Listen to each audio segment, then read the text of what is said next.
सुप्रभात बच्चों, आज की कक्षा में आपका स्वागत है। आज की हिंदी कक्षा में हम पढ़ेंगे पत्र लेखन।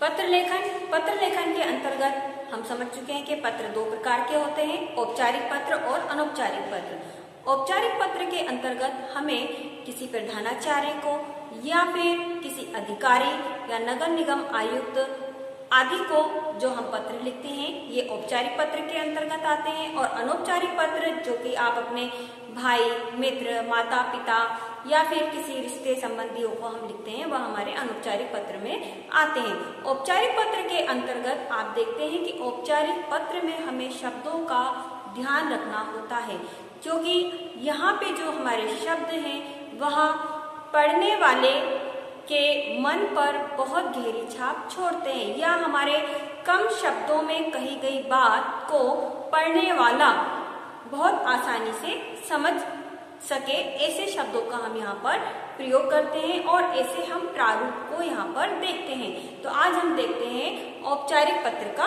प्रारूप। औपचारिक पत्र के अंतर्गत आपको परीक्षा में आता है कि अपने प्रधानाचार्य को आपकी स्वास्थ्य ठीक नहीं है, इसके लिए आप उन्हें एक अवकाश पत्र लिखिए, 5 दिनों के लिए अवकाश पत्र लिखना है। तो हम कैसे लिखेंगे? चूंकि आप परीक्षा भवन में बैठे हैं, तो परीक्षा भवन में बैठते हुए हम सबसे पहले यहाँ पर लिखते हैं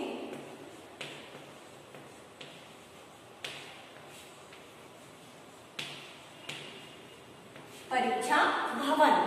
क्योंकि आप परीक्षा हॉल में बैठे हैं, यदि आप घर पे बैठे हैं तो यहाँ पर फिर आप अपना नाम और अपना पता, शहर आदि लिख सकते हैं। तो यहाँ पर आपको कुछ नहीं लिखना है। आप परीक्षा भवन में बैठे हैं तो यहाँ पर आपको केवल परीक्षा भवन लिख के छोड़ देना है। और यहाँ पर हम लिखते हैं दिनांक, जिस दिनांक में भी आपकी परीक्षा है। तो यहाँ पर हम दिनांक ना लिखते हुए फिर आप यहाँ पर लिखेंगे, फिर हमें शब्दों में लिखने की आवश्यकता नहीं होती है। यदि आप घर से लिख रहे हैं तो आपको यहाँ पे पूरा लिखना पड़ेगा। अब इसके बाद हम आते हैं कि अब किसको हमें लिखना है। तो यहाँ पर हम संबोधित करते हुए, संबोधन के रूप में पत्र को आरंभ करते हुए हम यहाँ पर लिखते हैं प्रति। यहाँ पर हम प्रति लिखते हुए अपने पत्र को प्रारंभ करते हैं एक आदर सम्मान के साथ। यहाँ पर या तो कभी कभी आप देखते हैं कि सेवा में भी हम लिख सकते हैं, सेवा में या फिर प्रति। इसके बाद हम आते हैं कि पत्र हम किसको लिख रहे हैं? प्रधानाचार्य को।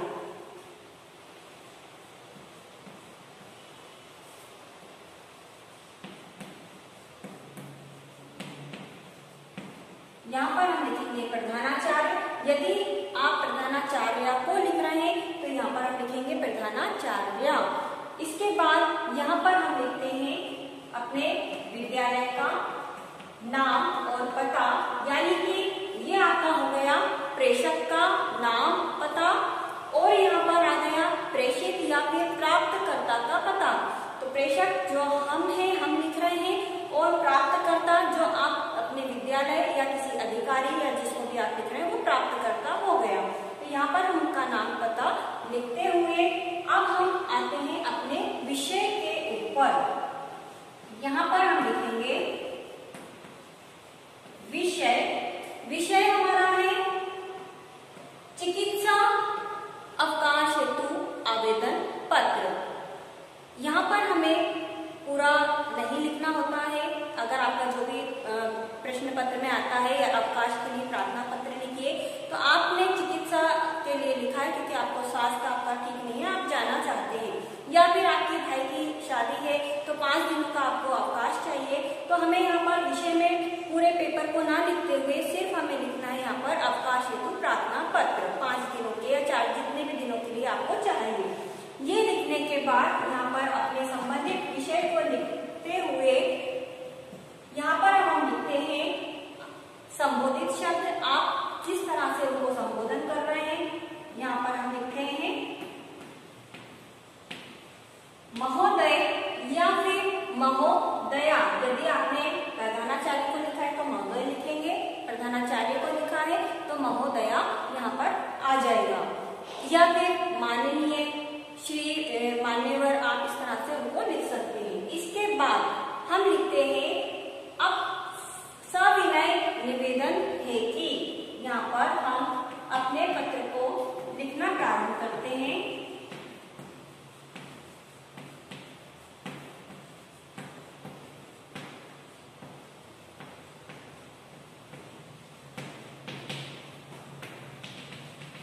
यहाँ पर हम सविनय निवेदन है कि मैं अपना नाम लिखते हुए कक्षा अनुक्रमांक, सबसे पहले हम भूमिका बनाते हुए अपना थोड़ा सा परिचय देते हैं।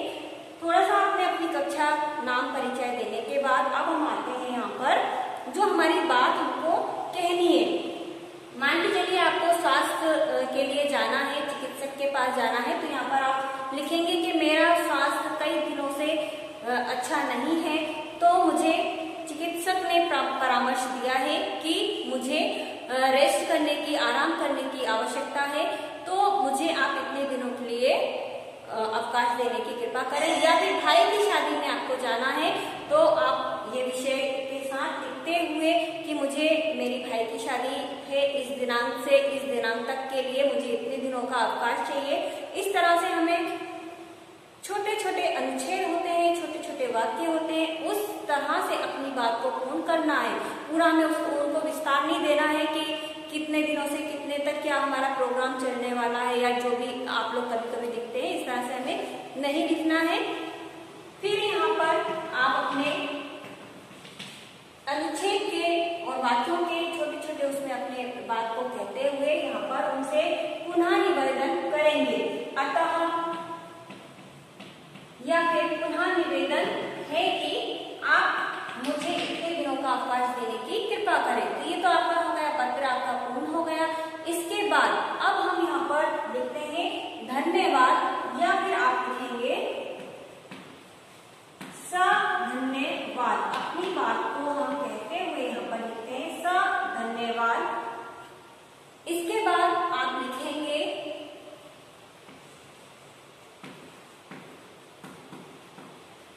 भवदीय। यहाँ पर एक लाइन छोड़ने के बाद, एक लाइन का स्पेस देने के बाद आप लिखेंगे भवदीय या फिर भवदिया, या फिर कभी कभी आप लिखते हैं प्रार्थी, या फिर आपका आज्ञाकारी शिष्य या शिष्या।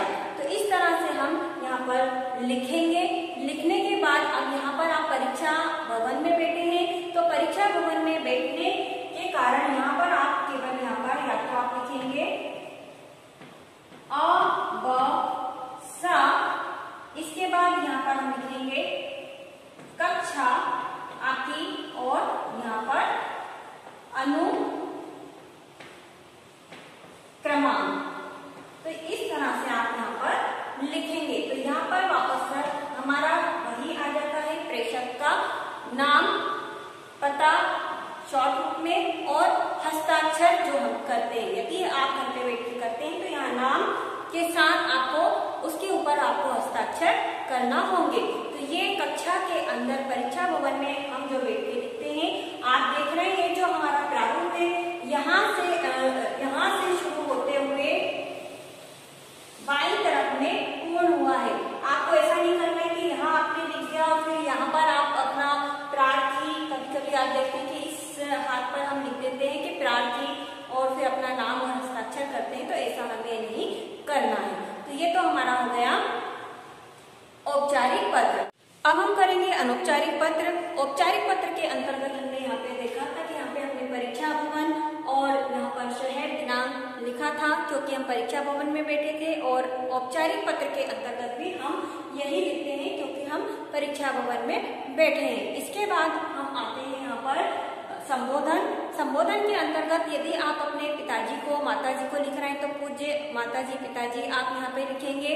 भाई को लिख रहे हैं, बड़े भाई या बड़े किसी को लिख रहे हैं तो आदरणीय लिखेंगे। और यदि आप छोटे भाई को लिख रहे हैं तो प्रिय अनुज। अब यहाँ पर हम मित्र को लिख रहे हैं तो संबोधन में हम लिखेंगे प्रिय मित्र। इसके बाद हम आते हैं अभिवादन। यहाँ पर आप देख रहे हैं अभिवादन के लिए हमने लिखा है यहाँ पर मधुर स्मृति, यानी कि यहाँ पर आप अपने मित्र को संबोधन के बाद अभिवादन करेंगे मधुर स्मृतियों के साथ या स्नेह के साथ, इस तरह से।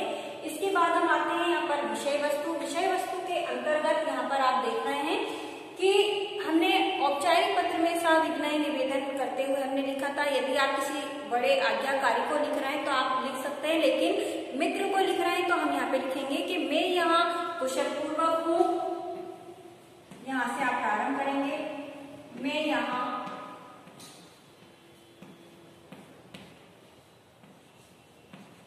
कुशल पूर्वक हूँ।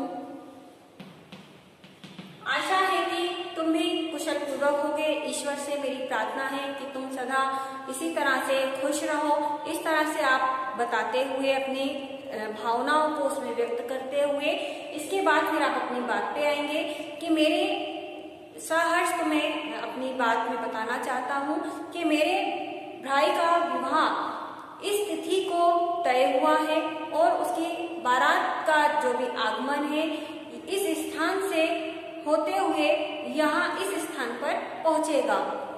तो इस तरह से आप अपने पत्र को आप लिखेंगे।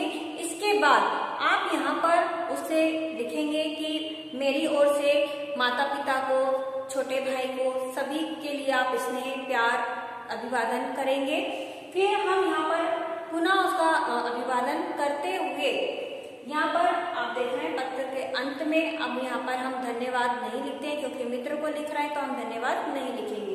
इसके बाद हम लिखते हैं स्वनिर्देश, जिसके अंतर्गत आप लिख सकते हैं अपने जैसे कि मित्र को लिखा है तो तुम्हारा प्रिय मित्र, तुम्हारा शुभचिंतक, तो इस तरह का आप स्वनिर्देश लिखेंगे जिसमें कि अपना आप हस्ताक्षर नाम लिख सकते हैं। क्योंकि लेकिन परीक्षा भवन में आप बैठे हैं तो बस आपको यही ध्यान रखना है कि परीक्षा भवन में आपको यहाँ पे अपना नाम हस्ताक्षर नहीं करना है। यहाँ पर आप वही क्या लिखेंगे, अ ब स या फिर क ख ग, जो भी आप इस तरह से लिखना है। यहाँ हमको बस यही चीजें ध्यान रखना है। और जो हमारा पत्र का फॉर्मेट है वह पूरा बाईं ओर चलता है, जैसा कि आप यहाँ पर देख रहे हैं, हमें दाईं ओर नहीं जाना है। तो ये हमारा अनौपचारिक पत्र हुआ।